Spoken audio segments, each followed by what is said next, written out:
mais uma vez vai nos brindar com a sua palavra doce e amiga, que ele seja muito bem-vindo, muito intuído, e que Deus possa falar, como ele fala em nós, operar maravilhas, e nele também hoje, que está com um pouquinho de dor na coluna, viu, gente? Vamos vibrar por ele também, porque palestrante também tem dor, né? Então, vamos lá. O tema de hoje é espiritismo e comprometimento pessoal.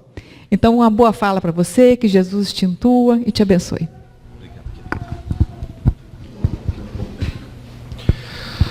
Meus irmãos queridos, da Sociedade de Estudos Espíritas Irmão Tomé, boa noite a todos nós.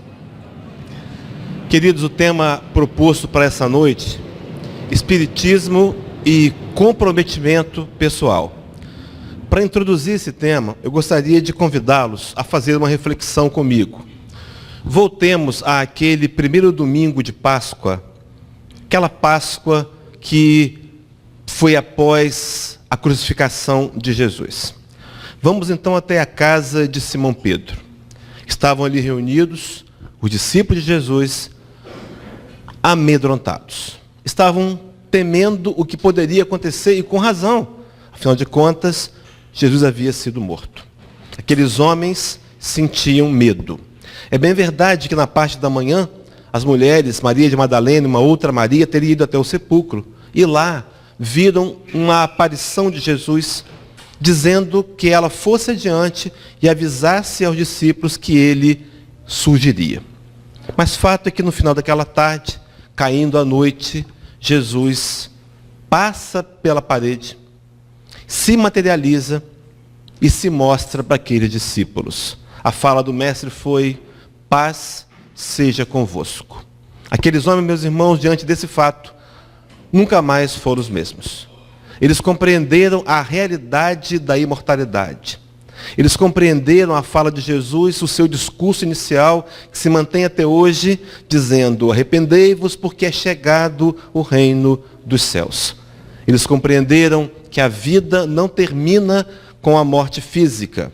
E aqueles homens nunca mais foram os mesmos. O contato, meus irmãos, com Jesus precisa mexer com os nossos corações profundamente. Aquela casa, então, se transformaria, ao longo da história, na chamada casa do caminho. A casa do medo se transformando na casa de trabalho e de caridade.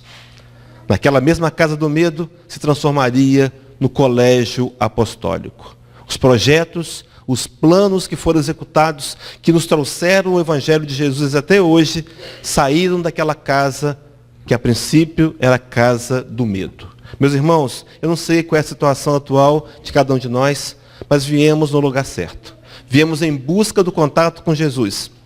E quem sabe, a nossa casa íntima, com apreensões, com problemas, com aflições, com medo, não possa ser começada a ser transformada por Jesus, para que ela se torne uma possibilidade de caridade, de ajuda ao próximo, e, acima de tudo, de um planejamento pessoal para que avancemos na vitória sobre nós mesmos. Viemos aqui essa noite, meus irmãos, para ouvir falar de espiritismo e para ouvir falar de comprometimento pessoal. E eu tenho plena convicção que todos nós seremos convidados a olhar para os nossos corações, para atitudes e tentar, dessa vez, produzirmos uma coerência entre aquilo que sentimos, aquilo que falamos e as atitudes que tomamos.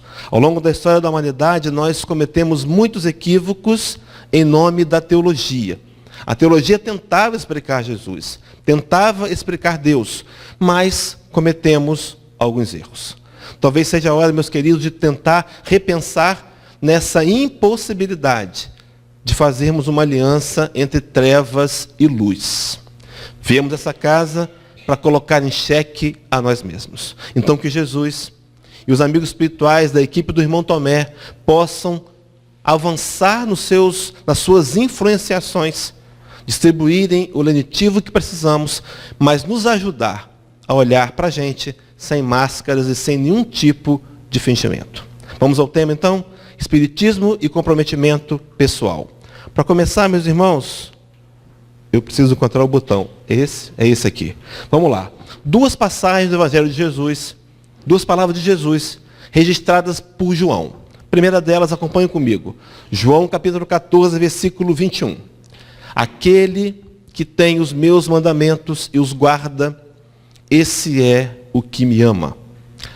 E aquele que me ama será amado por meu Pai, e eu também o amarei e me manifestarei a ele. Palavra do Senhor. Aquele que tem os meus mandamentos e os guarda, esse é o que me ama. Meus irmãos, então há um registro, há uma maneira de olhar para os nossos próprios corações e utilizarmos uma espécie de aparelho de medição de fidelidade a Deus. Tenho guardado o Evangelho de Jesus? Tenho tentado, e esse guardar significa absorver a mensagem para si e transformá-la em atitudes na rotina da nossa vida. Aqueles que me amam guardam os meus mandamentos. Esse é o que me ama. E veja, meus irmãos, há um complemento. E aquele que me ama será amado por meu Pai. Há um tempo atrás, na teologia arcaica, nós acreditávamos que Deus amaria-nos se nós o amássemos. Na verdade, é um equívoco de entendimento. Deus nos ama incondicionalmente. Meu irmão, minha irmã, os companheiros que vão nos ouvir pela internet, Deus nos ama independente do que nós somos. Deus apenas consegue amar. Talvez a interpretação melhor ali, porque quando nós efetivamente fazemos nosso papel, nos aproximamos de Deus, cumprindo suas leis, nós sentimos o amor. Nós então sedimentamos o amor e ele acontece. Mas o amor de Deus jamais nos abandonará em momento algum. Queridos, todos nós temos uma história. Todos nós temos um passado de dívidas, se não dessa vida, das anteriores. Jesus não considera esse tipo de avaliação. Somos nós que a fazemos. Ele nos aguarda pacientemente o nosso momento de rendição e de uma entrega para mudarmos de comportamento. Talvez sejamos nós que tenhamos sido os nossos próprios algozes, nossos próprios críticos, nos censurando, porque ainda não entendemos o que significa misericórdia quero e não sacrifícios. O segundo texto também do Evangelho de João, agora capítulo 15, o versículo 7, narra-nos assim: se permanecerdes em mim e as minhas palavras permanecerem em vós, pedirei o que quiserdes e vos será feito. Permanecer. Meus irmãos, durante nossos estágios no mundo físico, nós temos tentado nos aproximar de Jesus e muitas vezes conseguimos. Conseguimos no momento em que a palestra pública nos sensibiliza, conseguimos no momento em que a dor nos bate ao coração, conseguimos no momento da perda de um familiar querido, e aquele momento de dor nos faz aproximar de Jesus e ele nos oferece o alívio que tanto buscamos. No entanto, depois que o recebemos, é comum nos afastarmos de Jesus. Meus irmãos, aqueles que me amam, aqueles que seguem as minhas palavras, permanecem em Jesus e permanecem nas suas palavras. Permanecer não é fácil. É o nosso desafio. Conhecemos o Espiritismo, meus irmãos. Eu tenho plena convicção que todos nós, ou a maioria presentes aqui, sabe muito da doutrina.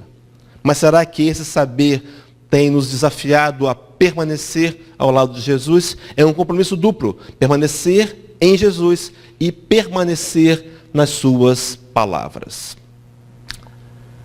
Há alguns anos atrás, comprar um livro era algo que poucos podiam fazer. Mas a imprensa foi evoluindo, os anos passaram. Hoje compramos, por exemplo, um exemplar do Evangelho segundo o Espiritismo na faixa de R$30. Talvez mais barato do que uma pizza. Querido, será que nós temos esse livro? Temos posse, temos comprado o livro?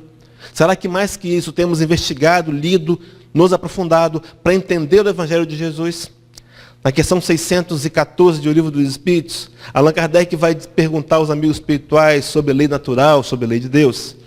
E na resposta, os amigos espirituais vão dizer a Allan Kardec que o homem só é infeliz quando ele se afasta das leis de Deus.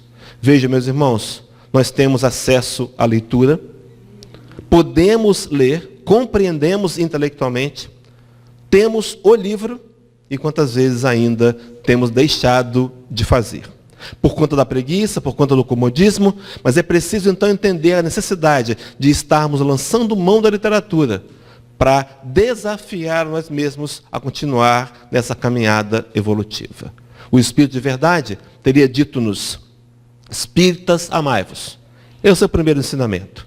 Espíritas, instruí-vos, eis o segundo. Meus irmãos, quantas vezes não lançamos mão voluntariamente da literatura? Porque talvez saibamos inconscientemente que esse conhecimento nos desafiará a fazer mudanças. É aquela fala do Cristo: a quem mais for dado, mais será cobrado. Será que temos a ousadia de examinar os livros e olhar para nós mesmos com honestidade? É essa a proposta espírita, meus irmãos. Transformar os nossos corações. E à medida que nos transformamos, compreendemos as leis de Deus e nos desafiamos a colocá-las em prática, e o resultado disso, paz e felicidade. Então, se hoje há em nossos corações a infelicidade, é porque em alguma parte qualquer estamos infringindo as leis de Deus. Porque se eu as compreendê-las, e se eu procurar colocá-las em prática, o resultado será felicidade e paz. No entanto, é preciso chegar a Jesus e permanecer nele. Guardem essa palavra, meus irmãos. Então, o tema da palestra, Espiritismo e Comprometimento Pessoal. O que é comprometimento? Ele é, segundo o dicionário, a ação ou efeito de comprometer ou comprometer-se. Ou então, compromisso. Conversava com Elaine e ela me dizia que comprometimento é o avanço do nível de compromisso. Não é assim? Será, meus irmãos, que há um comprometimento? Será que eu entendi esse ser? Se comprometer. Algumas vezes nós temos tentado deixar, numa imaturidade espiritual e emocional, que os outros façam a nossa parte. Nós queremos deixar para o outro. É mais fácil. Nós queremos encontrar um culpado para a nossa história de dor. Mais fácil, é fácil encontrar. Difícil, meus irmãos, é olhar para a gente mesmo, trazer os holofotes para a nossa realidade e colocarmos-nos em xeque. Há uma fala de Jesus no seu Evangelho, no sermão chamado da montanha, o primeiro e principal sermão do Cristo, onde ele vai dizer que deveríamos, antes de tentar tirar o cisco do olho do nosso irmão, olhar para a trave que está no nosso próprio olho. Será que tem olhado para mim? Porque é fácil olhar o defeito do outro e encontrar. No entanto, nós nos inserimos numa faixa perigosa, porque podemos nos tornar juízes e muitas vezes algoz do nosso irmão adoecido. Tornamos-nos críticos e censuradores. Meus irmãos, uma fala de Jesus, também no Sermão do Monte, capítulo 7, o versículo 1, aonde o mestre vai dizer-nos assim: não julgueis, para que não sejais julgados. Porque com a mesma medida com que julgardes, vos hão de julgar também. Não viemos aqui para olhar e encontrar defeitos no outro. Viemos aqui para entender que temos falhas e defeitos e encontrar em nós mesmos. Não com a intenção de nos criticar, de nos censurar e de invalidar o processo de evolução moral. Não, mas de compreender que só podemos ter um projeto, um planejamento de mudança, se detectarmos as falhas que cometemos. Então estamos aqui para olhar para nós mesmos. Não é uma tarefa fácil, é uma tarefa desafiadora, porque ao longo das encarnações está grafado em nosso psiquismo a ideia da hipocrisia e do fingimento. Fazemos isso de forma muito fácil. Apontamos com facilidade os erros alheios. E nós tornamos, talvez, uma espécie de santos que não somos. É preciso olhar com comprometimento e com compromisso a atitude de tentar nos transformar em alguém melhor. No Livro dos Espíritos, meus irmãos, do Evangelho segundo o Espiritismo, capítulo 17, quando Allan Kardec faz o comentário sobre o homem de bem, ele vai dizer que o homem de bem é aquele que hoje procura ser melhor do que foi ontem. E amanhã ele há de procurar ser melhor do que foi hoje. Será, meus irmãos? Responda para o seu coração. Estamos inseridos nesse processo? Será que temos tentado, com honestidade, mudar um pouco hoje do que fomos ontem? Será que estamos dispostos a acreditar, termos esperança e otimismo para amanhã tentar continuar, ficar firmes nesse processo de transformação moral até atingirmos a perfeição e conquistarmos a capacidade mais profunda de amar?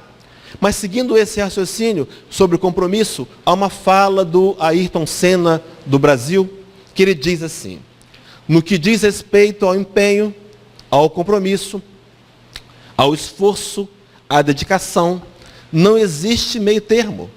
Ou você faz uma coisa bem feita, ou você não faz. Temos tentado fazer alianças entre trevas e luz. Estamos muitas vezes com o pé aqui e o outro pé lá. Queremos ficar talvez em cima do muro. Meus irmãos, é hora de um posicionamento. Quem sabe dessa vez a favor de Jesus. Porque no passado nós cedemos ao império do egoísmo e do orgulho. Nós cedemos até com extrema facilidade. Levaria João Evangelista, no livro de Apocalipse, parafraseando Jesus, claro que com uma linguagem bem judaica, dizer assim: o que tenho contra vós é que abandonastes o teu primeiro amor. Esquecemos de Jesus e do seu Evangelho. No entanto, esse Deus de infinita misericórdia, que nos dá chances consecutivas, nos trouxe a doutrina dos Espíritos, para que entendêssemos esse Evangelho redivivo e, mais uma vez, fôssemos desafiados por nós mesmos, a deixarmos de ser apenas aqueles que ouvem e conhecem intelectualmente, para trazer as aplicações à nossa vida cotidiana. Meus irmãos, não disse que seria difícil? Não é algo fácil. No entanto, é algo possível. E fazemos à medida que começamos a fazer e experimentamos as pequenas vitórias sobre nós mesmos. Elas nos dão sustentabilidade para entender que qualquer mazela moral pode ser vencida com trabalho e com comprometimento e compromisso. Seguindo, meus irmãos, então, nós vamos falar aqui de espiritismo. Mas a proposta é falar da interferência da doutrina espírita em nível pessoal. Estamos falando, meus irmãos, de algo que é mais importante para cada um de nós. A nossa vida, a nossa qualidade de vida, a nossa felicidade, o nosso bem-estar. Entendendo, meus irmãos, que a influenciação espírita sobre esses itens são fundamentais. No entanto, nós somos aqueles que podemos escolher. Não há problema algum, meus irmãos, se rejeitarmos de novo a Jesus. Claro que teremos uma segunda chance de recomeçar. No entanto, talvez com uma pitada a mais de dor e sofrimento, para que possamos repensar as nossas posições, as nossas questões, o nosso estilo de vida, os nossos conceitos, para que cada vez mais rápido possamos nos aproximar de Deus e matar a sede dos nossos corações. Eu criei aqui na tela, eu quero que os colegas acompanhem comigo, uma escala de nível de comprometimento. Eu trouxe 6 níveis. Vejam bem, nenhum desses 6 níveis está sendo colocado como superior ou inferior. São níveis que nos detectarão o compromisso cada vez mais avançado ou menos avançado. Então, se eu me identificar no nível 1, 2, 3, 5 ou 6, não importa, 4, não há problema algum. O desafio para você que está no nível 3 é migrar para o nível 4. Se você está no 5, migrar para o nível 6. Sem olhar para os outros, sem fazer comparações, apenas olhando para você mesmo e entendendo que todos nós passamos por essa escala, talvez, mas que é preciso que ela esteja em movimento e que nós tenhamos um compromisso primeiro com a gente mesmo. Todo mundo pronto? Podemos começar? Vamos então. No nível 1, os simpatizantes. Já ouviram falar deles? Simpatizantes. Vem de simpatia. Aquele que tem uma tendência instintiva que atrai para uma pessoa ou para uma causa. Segundo o censo do IBGE, esse dado eu recolhi na revista Exame, mas ele está também na internet, em vários veículos, diz que no Brasil existem 30 milhões de pessoas que se declararam num censo do governo federal como sendo simpatizantes da doutrina espírita. Meus irmãos, esses companheiros chegarão nos níveis mais avançados. Serão 30 milhões de pessoas que vão se aproximar porque compreendem melhor as verdades religiosas. Mas por que tantos simpáticos? O que pode ter acontecido? Nós temos três questões a serem colocadas brevemente. A primeira delas, a organização das federativas. Os encontros, as semanas espíritas, passamos aqui recente para a semana espírita do irmão Tomé, quantos companheiros vieram nos ensinar e nos ajudar? A organização do movimento tem facilitado que as pessoas se aproximem. Segundo, o advento da internet. Vejam bem, você está em casa, de sandálias, de bermuda, e você pode acessar a internet e assistir uma palestra de qualidade. E durante esse episódio, você está sendo alimentado com a influência do seu anjo de guarda, para que você entenda algumas questões e vai abrindo a sua guarda com relação àquela ideia que se fazia da doutrina espírita. Eu me lembro, meus irmãos, já falei isso aqui algumas vezes, eu fui evangélico por 2 vezes, e eu ouvi inúmeras vezes, espiritismo é coisa do diabo. Para começar, o diabo não existe, né? Nós o inventamos. Segundo, quando me convidaram numa casa espírita, eu fui e não encontrei a figura do diabo. Alguns companheiros estão vendo o diabo aqui? Não estamos. Ele não está presente, ele não veio, porque ele não existe. São nossos irmãos, infelizes, militam nas trevas, influenciam negativamente, mas na teologia tentamos explicar e criamos figuras angelicais e demoníacas. As pessoas começam a ter respostas pela internet. Mas aí está a terceira e grande razão pela qual as casas espíritas têm crescido e foi, segundo o mesmo censo do IBGE, a religião que mais cresceu nos últimos 10 anos. Nós temos respostas racionais, lógicas. Nós explicamos de onde viemos, para onde vamos, por que estamos aqui, porque passamos pelas coisas que passamos, sem evasivas. Um raciocínio que, se qualquer um de nós parar para encarar com seriedade, se tornará adepto. Allan Kardec, numa das revistas espíritas, ele vai comentar sobre os primeiros opositores, os primeiros críticos do espiritismo, e ele faz uma divisão entre o crítico leviano e o crítico sério. E ele cita que o crítico sério era aquele que estudava o espiritismo para poder criticar com base. E ele diz que desses que estudavam para criticar com base, de 2 coisas, uma acontecia. Ou paravam de criticar, ou se transformavam em espíritas. Meus irmãos, internauta, investigue o espiritismo. Investigue. Tenha a ousadia de abrir a mente e investigar. Porque mais tarde, então, você vai entender que é essa doutrina que veio nos resgatar das trevas da ignorância. Então, esses 30 milhões são simpatizantes. Esses simpatizantes, eles têm uma característica. Eles leem a literatura espírita. Meus irmãos leem muito, principalmente romances. Eles alimentam o mercado de venda de livros no Brasil. 30 milhões de pessoas lendo. Imagina um companheiro que pega um livro qualquer e naquele romance mediúnico ele tem umas orientações da doutrina e começa a entender a si mesmo e seus anjos de guardas o ajudando, o seu mentor espiritual promovendo essa leitura. Companheiros que migrarão para um nível além do simpatizante. Tudo certo até aqui, meus irmãos? Vamos então ao nível 2. Esse nível 2 é um nível intermediário entre simpatizantes e iniciantes. O iniciante, simpatizante / iniciante, ele já pensa na possibilidade de fazer uma visita à casa espírita. Ele já pensa, ele já defende indiretamente quando alguém diz que é do diabo. Ele diz, olha, eu não vi nada disso lá, eu vejo pela internet. Ele já começa a ter um posicionamento. É uma fase, é um estágio intermediário e de transição.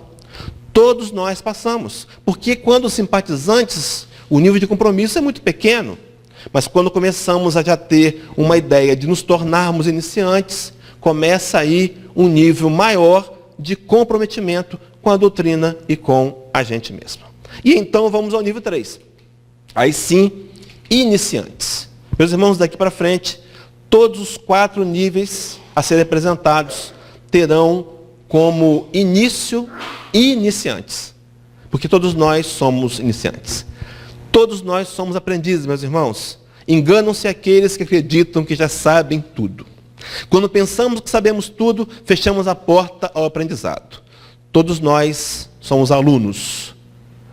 E se algum de nós estudou um pouco mais e sabe um pouco mais, não se torna melhor do que o outro. Pelo contrário, ele se torna mais responsável, porque aquele que mais sabe, sabe para ensinar e não para tirar benefícios da ignorância alheia. Há um ditado popular que diz que ninguém é tão tolo que nada possa ensinar e ninguém é tão sábio que nada necessite aprender. Abramos o coração para o aprendizado. Quando o meu orgulho e minha vaidade bloqueiam, formam esse escudo protetor e eu me fecho, eu perco preciosas oportunidades de aprendizado. Todos nós podemos ensinar a todos e aprender com todos. Mesmo aqueles mais simples e mais humildes. Podem nos trazer lições preciosas, mas é preciso que sejamos abertos e pronto, com a mente e coração abertos para esse entendimento. Mas então, quem são os iniciantes? Eles têm duas características. Primeira delas, eles já aceitam estudar. Meus irmãos, aí está então o motivo pelo qual as casas organizadas mantêm os estudos sistemáticos, os ensinos na casa. Porque esses companheiros precisarão inevitavelmente de um espaço. Será que nós temos nos matriculado? A casa tem estudos. Será que eu tenho me matriculado? Ou será que eu não tenho conseguido encontrar um tempo para estudar? Mas o iniciante, ele já abre o coração para o estudo. E mais ainda, ele já aceita fazer pequenas tarefas. Por exemplo, na elaboração da sopa, convide esse companheiro novo. Diga, vamos lá, me ajude a cortar as batatas, descascar as batatas, e ele vai. Talvez ele não queira ainda, não se sinta fortalecido para uma tarefa de maior visibilidade, mas ele está ali. E é começando assim, dando oportunidade para os novos, que vamos criando neles o gosto do serviço. Então ele descasca as batatas, o outro prepara a sopa, alguém distribui, um faz uma mensagem, uma leitura. Qual deles foi mais importante, meus irmãos? Ninguém. Todos somos iguais. Na construção do mundo novo, não importa o que fazemos, o que importa é como fazemos. Então, descascando batata com amor, talvez ele faça mais do que o palestrante que veio para se exibir. A atitude de amor é que define a nossa importância. Não importa o que eu faço. Imagina, meus irmãos, se todos fôssemos palestrantes. Se todos fossem médiuns, se todos fossem aqueles que colocam a água para fluidificar, quem faria as demais tarefas? Todos estamos fazendo tarefas diferentes. E somos importantes e podemos, guardem isso, fazer essa tarefa de forma melhor. Nós podemos sim fazer a tarefa de forma melhor. Insistindo e entendendo que as falhas acontecerão. Bem-vindo, meus irmãos, à realidade. Ninguém começa a fazer palestras e acerta tudo. Damos branco, gaguejamos, esquecemos, acabamos antes da hora. As coisas acontecem assim, mas à medida que você insiste, você vai criando uma habilidade, vai melhorando uma faculdade. Todos nós passaremos por isso. Se o seu trabalho não te traz visibilidade, não tem problema. Quem está olhando para você e para o seu coração é Jesus. E se eu faço com amor, está definida a minha posição. Mas, meus irmãos, apesar disso, nós somos convidados a fazer sempre melhor. Porque para Jesus, o melhor. Então, seguindo, meus irmãos, esses iniciantes, eles têm uma dificuldade. Eles têm um problema. Eles podem ficar muito tempo como iniciantes. Conhecemos pessoas do movimento espírita que não vai nenhuma crítica, não podemos criticar, só podemos aqui amar, mas que ficam anos ajudando em pequenas tarefas, vindo a casa, frequentando. Mas ele não avança, ele não dá um passo adiante. É o chamado iniciantes eternos, também conhecido como principiantes crônicos. Talvez ele não tenha se dado conta da oportunidade que tem em mãos. Talvez ele não tenha percebido que a doutrina que ele admira e se envolve, compromete parcialmente, pode mudar a sua história, pode mudar o seu contexto, pode proporcionar paz e felicidade. É aquela história que nós já contamos aqui, numa outra oportunidade, em que havia um andarilho, os coisas conhecem essa história, um andarilho que chegou numa cidade do interior e causou uma certa apreensão. Era um homem, trazia um saco nas costas, com alguns pertences, uma lata, um copo, uma pedra embrulhada num pedaço de pano, pedra essa que ele quebrava um pão velho para tomar com café com leite quando lhe era dado. E ele chegou e começou a ficar na praça, todo mundo desconfiado, mas ele era dócil, brincalhão, ria, as crianças brincavam com ele, ele foi ganhando a simpatia, foi ficando por ali. E agora deram o nome para ele, e ele era visitado, levava um marmitex, um cobertor, e esse homem foi ficando. Mas um dia pela manhã, alguém foi levar um café com leite, com pão com manteiga, e encontrou esse homem morto, desencarnado. E agora, o que fazer? Né? Resolveram então fazer uma cotação para sepultar esse companheiro indigente.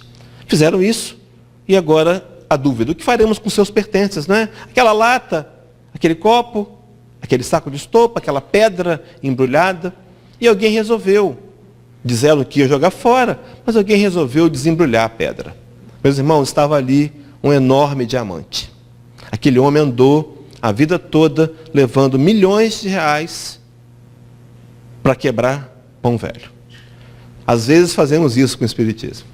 Viemos a esse planeta, recebemos essa dádiva e usufruímos muito pouco.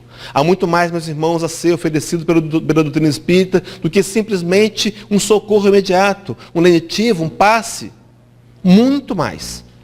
Essa programação, essa doutrina é capaz de mudar a nossa história e construir uma felicidade sedimentada, não no outro, mas em conquistas pessoais, nos capacitando a avançar ao lado de Jesus. Então, o principiante crônico. É por isso que lá na carta de Tiago, capítulo 1, versículo 22, o apóstolo que ficou em Jerusalém diria-nos assim: e sede praticantes da palavra e não somente ouvintes, enganando-vos com falsos discursos. Aquele que me ama, guarda os meus mandamentos. Não sejais apenas ouvintes da palavra, mas praticantes. Meus irmãos, é hora de arregaçarmos as mangas da camisa e começar a trabalhar na grande obra de construção dentro de nós mesmos. Do novo homem, aquele que Paulo de Tarso chamaria de a nova criatura. Precisamos investir com força, com determinação, nessa busca de construção dos valores imortais. Aquela fala do Cristo no Sermão também da Montanha, quando ele vai dizer que deveríamos ajuntar tesouros nos céus, ele não fala de nada físico, ele não fala de bônus horas, ele está falando de virtudes da alma. A capacidade de perdoar, de tolerar, a paciência, o amor incondicional, a caridade, a fidelidade, a misericórdia, a compaixão e tantas outras valências fundamentais na aquisição da felicidade pessoal. Queridos, quantas vezes temos sido infantis? Queremos colher aquilo que não semeamos. No Evangelho do Cristo ele diz assim para a gente: não se pode colher uvas em pés de espinheiros, tampouco colher figos em pés de abrolhos. O que temos semeado? O que pretendo colher? É preciso, meus irmãos, começar então um trabalho de reforma íntima, de transformação moral, para poder então, ajustados às leis de Deus, fazer uma colheita melhor. Então ele está dizendo que, enganando-vos com falsos discursos. Meus irmãos, esses discursos muitas vezes vêm de fora para dentro. Filosofias vãs que querem trazer facilidades, que propõem uma qualidade de vida sem muitos esforços. Desconfie quando a esmola for muito grande. O santo desconfia quando a esmola é muito grande. Abra o olho. Transformação moral requer trabalho honesto da gente com a gente mesmo. No entanto, os discursos externos também, os falsos, vêm de dentro de mim. São construções que eu venho trazendo ao longo das histórias. Meus irmãos, tantas falas que não estão corretas. Uma delas, por exemplo, quando eu acredito que eu não mereço ser feliz. Quando as coisas boas devem ser só para o outro. Meus irmãos, isso é um equívoco. Nós viemos de muitas encarnações nesse planeta. Se todos somos terráqueos aqui, nós viemos de muitas escravidões, humilhações. E de alguma maneira, grafamos o nosso psiquismo acreditando ser essa a realidade. Nós não somos seres criados para infelicidade e nem para dor. A dor é uma consequência do erro. Fomos criados para felicidade e paz, que vai depender também da minha atitude. Creia nisso e comece a construir. As coisas boas também são para você. Não é só para os outros, não. Nós podemos ser felizes. Nós merecemos ser felizes. A felicidade, meus irmãos, independe da minha história, do meu passado. Quem foi a minha família, onde eu trabalho, o que eu ganho. Felicidade é algo interior. Quando eu olho para mim e entendo que posso fazer a minha parte nesse contexto geral e fazê-la cada vez melhor. Na questão 922 do Livro dos Espíritos, Allan Kardec questiona os amigos espirituais, perguntando se todos nós somos pessoas diferentes, será que haveria uma fórmula, uma medida de felicidade comum a todos? E é dito a Allan Kardec: para a vida material, felicidade é posse do necessário. Para a vida espiritual, consciência tranquila e fé no futuro. Meus irmãos, nós estamos dizendo que nós podemos construir felicidade à medida que tomamos nosso papel responsáveis que somos sobre nós mesmos. Há uma fala de Paulo de Tarso, quando escreve a carta aos Gálatas, capítulo 14, versículo 12, ele vai dizer assim: porque cada um de nós dará contas de si mesmo a Deus. Bem-aventurados os aflitos, porque serão consolados. Bem-aventurados aqueles que reconhecem as dificuldades, as faltas e buscam a ajuda.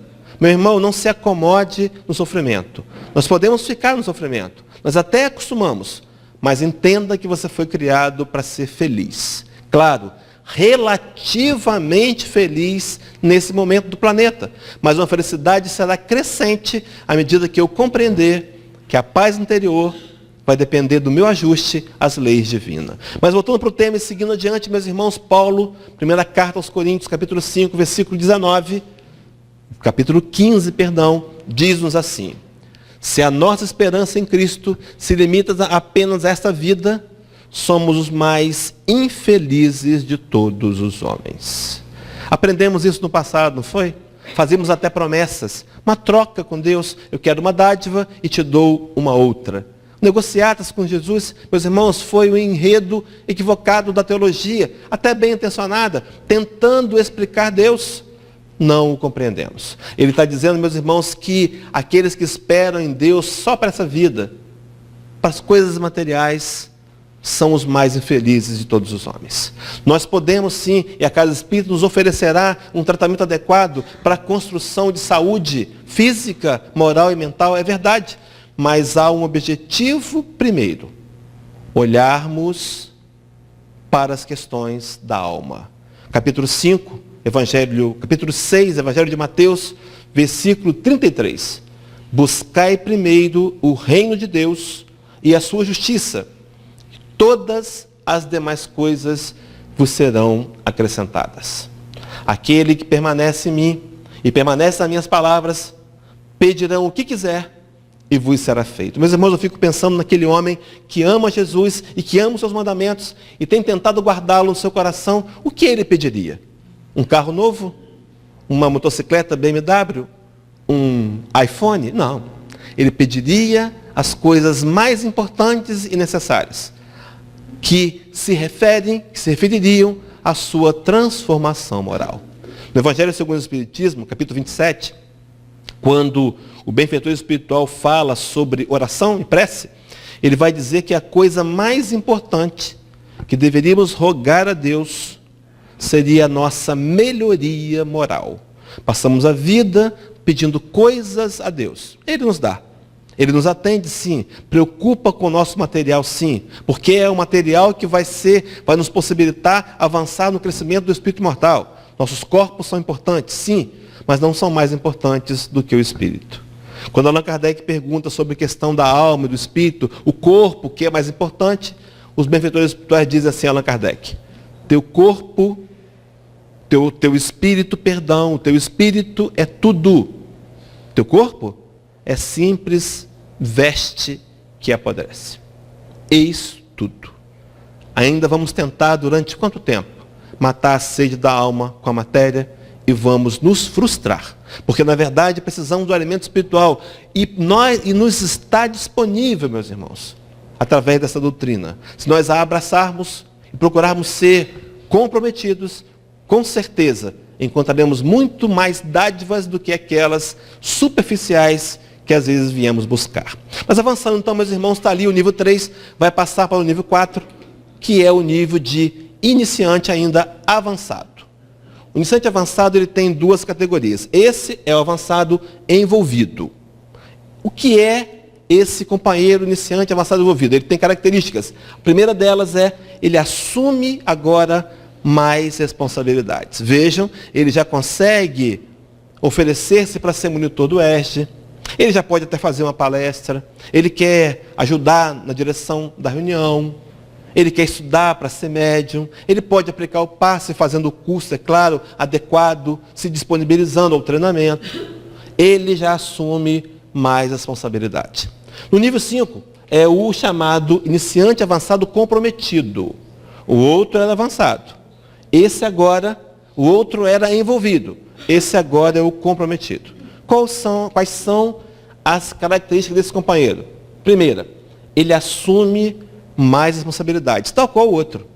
No entanto, no segundo item mais profundo, ele tem disposição de fazer sacrifícios. Meus irmãos, estamos dispostos a fazer sacrifício? Conversava recentemente com um aluno da nossa casa espírita que resolveu deixar de fazer o curso do ESG. E eu fui indagar por quê. Ele disse que não poderia voltar mais para as aulas por conta do inglês.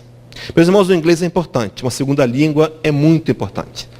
Mas os ensinos do Evangelho do Cristo são muito mais. Talvez seja conveniente ajustarmos a agenda. Mude o seu dia do inglês, mas priorize as atividades da casa. Priorize o seu compromisso de vir aqui. Porque em vir aqui, o beneficiado maior é você mesmo. E você vindo aqui, você aprende verdades que vão fazer parte do patrimônio imortal, imperecível. Tudo que nós temos, mesmo uma segunda língua, talvez fique no planeta quando a gente desencarnar. Tudo que é material, meus irmãos, tudo que eu tenho, inclusive o próprio corpo físico, que André Luiz chama de aparelho na sua literatura, vai ficar aqui. O que vamos levar?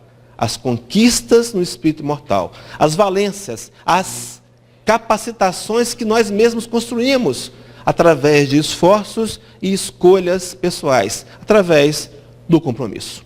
E aí então os companheiros podem perguntar, mas será que existe um outro nível? Antes de dizer que tem, eu quero dizer que no livro de João, capítulo 5, versículo 17, há uma outra fala de Jesus que diz assim: mas Jesus lhe respondeu: meu Pai trabalha até agora e eu trabalho também.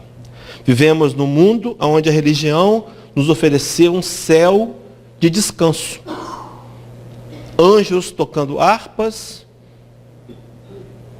uma brisa, esteiras de nuvens, e nós numa profunda ociosidade. Esqueçam, meus irmãos, o outro lado é trabalho, tal qual aqui.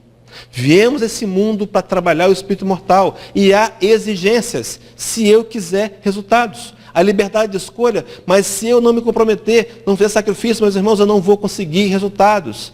É infantil querer colher o que não semeamos. É preciso repensar o meu plantio. Será que eu tenho trazido para a minha vida as verdades simples do Evangelho do Cristo? Do amor incondicional? Do perdão aos inimigos?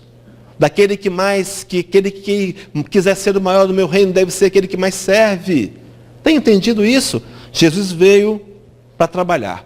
e dizendo que o Pai trabalha até agora e Ele trabalha também. Então, no nível 5, meus irmãos, a gente vai fazer uma comparação antes de chegar no 6. Qual a diferença, então, entre estar comprometido e estar envolvido? Muitos conhecem essa história. Num café da manhã, foi servido ovos fritos e bacon. A galinha, meus irmãos, está envolvida nesse café da manhã.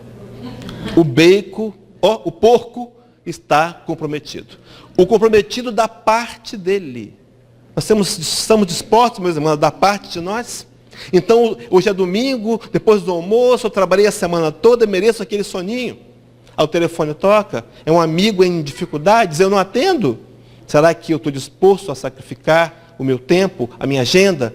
Será que estou disposto a fazer pequenas ações em benefício do outro? Sim, porque, meus irmãos, sacrifícios. Recentemente eu fui fazer uma palestra em Cachoeiro, numa casa espírita, e o companheiro, não vou dizer nomes, no afã de reconhecer o trabalho, disse, puxa vida, que sacrifício. Você pega um carro lá em Vila Velha e vem aqui em Cachoeiro. Não falei nada, mas eu fiquei pensando, meus irmãos, sacrifício. Sentado, dirigindo. Meus irmãos, sacrifícios foi os cravos e a coroa de espinhos. O resto é nossa obrigação. Fazer por Jesus o melhor e executar o nosso dom com o coração aberto para glorificar o nome de Jesus. Simplesmente isso.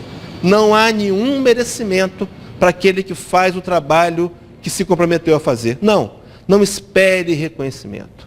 Faça o trabalho e olhe e o dedique a Jesus. Seja comprometido. Allan Kardec, quando fala em compromisso, ele vai dizer no Evangelho segundo o Espiritismo, capítulo 17, item 4, diz assim, reconheces o verdadeiro espírita pela sua transformação moral e pelos esforços que emprega ou que faz para domar as suas más inclinações. Meus irmãos, somos convidados mais uma vez essa noite a fazer esforços. Por que será que o Espiritismo desafia-nos? Porque ele não vem nos trazer facilidades. Ninguém entrou nessa casa porque ouviu um carro de propaganda convidando-nos à facilidade. Não. Nós viemos aqui para olhar para nós mesmos, sem as camuflagens, detectar as dificuldades morais que temos e lutar para vencer. Isso é fácil? Isso é suave? Não, meus irmãos, isso muitas vezes é doloroso. Mas nós podemos fazê-lo. E à medida que fazemos, ganhamos confiança em nós mesmos, da capacidade de nos transformar em alguém melhor. É preciso começar. Uma caminhada de 1000 milhas começa com um simples primeiro passo. Será que eu tenho começado ou tenho deixado para fazer depois? Meus irmãos, nós vivemos hoje um momento de procrastinação. Sabemos o que temos que fazer, ou não fazemos, ou deixamos para fazer depois e também não o fazemos. No entanto, meus irmãos, há um nível mais avançado, os companheiros vão perguntar, mas meu Deus, o que falta? O que falta? Eu já fiz todo o meu sacrifício. Há o nível 6, que é iniciante, avançado, comprometido, mais. Está na moda, né? Mais. Podemos fazer mais. Olha para o seu coração. Pergunte a você mesmo. Você pode fazer um pouco mais? Não responde não. Responde para você. Nós podemos sempre fazer um pouco mais. E à medida, meus irmãos, que fazemos um pouco mais, nós crescemos também um pouco mais. Chico Xavier tem um poema, não lembro de cor, que ele diz que quando você faz mais ou menos, os resultados são mais ou menos. O que eu quero para a minha história? Eu quero mais ou eu quero o mais ou menos? Viemos aqui, meus irmãos, para fazer um pouco mais. Quem sabe nessa noite, influenciado pela ação dos amigos espirituais que estão aqui a nos utilizar nesse momento, a gente toma uma decisão a favor de Jesus, de querer também nos sacrificar, de fazer um pouco mais. Mas esse nível ele tem, meus irmãos, compromissos. E é lá naquela fala de Lucas, capítulo 9, versículo 23, onde Jesus vai nos dizer assim, e dizia a todos, se alguém quer vir após mim, a si mesmo se negue, dia a dia tome a sua cruz e siga-me. Meus irmãos, autonegação. Lutar para vencer a nossa grande chaga, o egoísmo. A grande doença da sociedade, que é uma união coletiva dos egoísmos individuais. Fingimos que não estamos vendo. Há pessoas morrendo de fome. Há pessoas dormindo nas calçadas. Haverá um dia, meus irmãos, que nós não vamos mais permitir isso. Porque vamos olhar e vamos nos perguntar o que podemos fazer e entender que a intervenção do amor será fundamental na construção de uma fraternidade, para olharmos as pessoas e sermos com elas mais solidários. Dizia a todos, se alguém quiser vir após mim, há uma escolha. Negue-se a si mesmo. Abra mão do egoísmo. Lute para colocar em prática o Evangelho de Jesus. Na rotina, no cotidiano. Na escola, na família, no trânsito, em todos os lugares. Meus irmãos, se nós criássemos o hábito de mais vezes na vida nos perguntar o que faria Jesus se tivesse em nosso lugar, inevitavelmente cometeríamos menos erros. O texto seguinte, também trazido por Lucas, Jesus no capítulo 9, versículo 62 do seu Evangelho diz assim: ninguém que lança a mão do arado e olha para trás é apto para o reino de Deus. Vínhamos viajando para cá e a minha esposa, nem foi nessa viagem não, foi domingo passado. Ela vinha lendo na internet aquelas postagenzinhas do Facebook. E uma me chamou muita atenção. A postagem dizia assim: se você abandonou a casa espírita por causa de alguém, é porque você nunca entrou por causa de Jesus. Meus irmãos, as pessoas cometem falhas. Nós não somos infalíveis, nós somos seres em evolução. Releve o erro do seu companheiro de jornada, assim como você gostaria que relevasse o seu. Não desuna, não segregue, não faça rompimentos e divisões por conta de coisas supérfluas, infelizes, pequenas, sem muitos significados. Já contei isso aqui na última palestra que eu fiz, não é? Que eu fui fazer um trabalho em Minas Gerais, e aí o companheiro estava sumido, não foi reunião, eu perguntei o que houve, aí disseram que ele estava zangado e tinha abandonado. Eu falei, puxa vida, mas o que aconteceu? Porque pintaram a parede da cor que ele não gostou. Meus irmãos, temos que ser mais maduros. Você comete erros, eu cometo erros. Não olhe nossos erros. Olhe para Jesus. E se você lançou mão do arado e o abandonou, a pergunta é, não é hora de voltar? Não é hora de aproveitar o tempo perdido? Não é hora de começar de novo? Não importa o que digam de você. Jesus lhe dá sempre uma segunda chance. Recomece. Volta para a educação infantil. Vai fazer o seu papel. Volte a fazer palestras. Volte a trabalhar. Reabilite-se de novo ao passe. Estude a mediunidade. Volte a assumir o seu papel na mesa mediúnica. Meus irmãos, nós fazemos falta. Não somos insubstituíveis, não. Fazemos falta. Você está fazendo falta. É hora de pensar em voltar. Meus irmãos, então, para a gente poder pensar em terminar, eu tenho 4 minutos e 17 segundos. Espiritismo e comprometimento pessoal. E há uma pergunta, há uma máxima que circula nos corredores. O Espiritismo não exige e nem cobra nada. Será que isso é verdade? Eu quero dizer para os companheiros que não é um mito, é uma verdade. O Espiritismo não cobra nada. Nós somos livres, nós não temos hall de membros. Ninguém aqui vai ser excluído se parar de vir, não é? É uma verdade. O Espiritismo não cobra. Mas veja o que diz o Dr. Adolfo Bezerra de Menezes, numa das suas escritas. Vai dizer assim: o Espiritismo não efetua aos seus adeptos quaisquer exigências. Todavia, quem toma consciência dos seus postulados sente-se naturalmente constrangido a ceder de si mesmo, vejam, cada vez mais. É um movimento vivo. Nós começamos a amar e somos convidados ao serviço voluntário. E à medida que fazemos serviço voluntário, adquirimos a capacidade de amar. E esse ciclo virtuoso vai nos alimentando. Não há cobrança nenhuma. Meus irmãos, quem nos cobra é a nossa própria consciência. Quem nos aponta para a realidade somos nós mesmos. Vamos dar contas para Deus? Vamos dar conta para os companheiros da casa espírita? Vamos dar conta para o monitor do Oeste? Vamos dar conta para quem? Viemos aqui a esse planeta para entender que somos seres individuais individualidades imortais, responsáveis pelas escolhas que fazemos e que podemos fazer diferente, porque a nossa consciência haverá de nos cobrar. Estou fazendo uma pesquisa nova para um trabalho novo, não me recordo agora exatamente qual é o livro, mas encontrei um comentário de um mentor espiritual, ele dizia que a maior dor que um espírito pode sentir quando retorna ao mundo espiritual é a sensação de ter perdido tempo. O remorso de estar diante, estar do lado daquele que ele precisava ter se reconciliado e ele desperdiçou a oportunidade. Meus irmãos, talvez a nossa história tenha episódios de medo, tem episódios de dor, de desafios, mas a casa que nós somos foi feita para passar pela dor.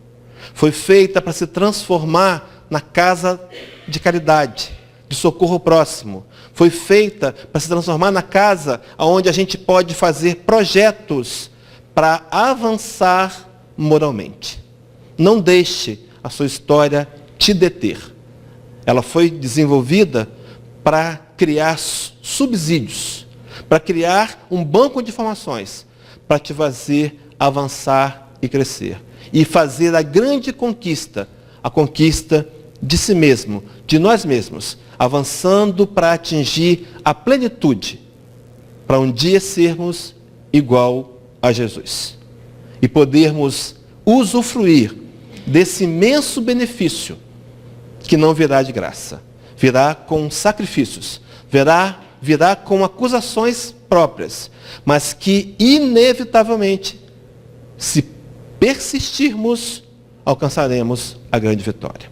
Paulo de Tarso, para terminar, eu tenho alguns segundos. Cântico da Vitória, capítulo 8 do livro de Romanos. Se Deus é por nós, quem será contra nós? Se aquele que nem a seu próprio filho poupou, antes o entregou por cada um de nós, como não nos dará também com ele todas as coisas? Quem nos separará do amor de Deus?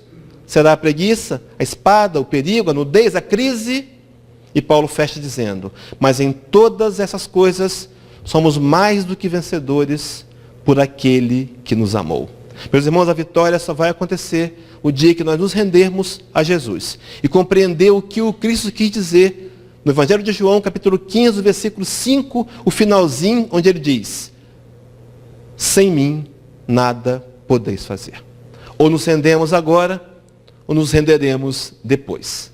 Quem sabe não seja melhor render agora com menos dores em nossos corações. Que o Cristo nos ampare. Muita paz, queridos.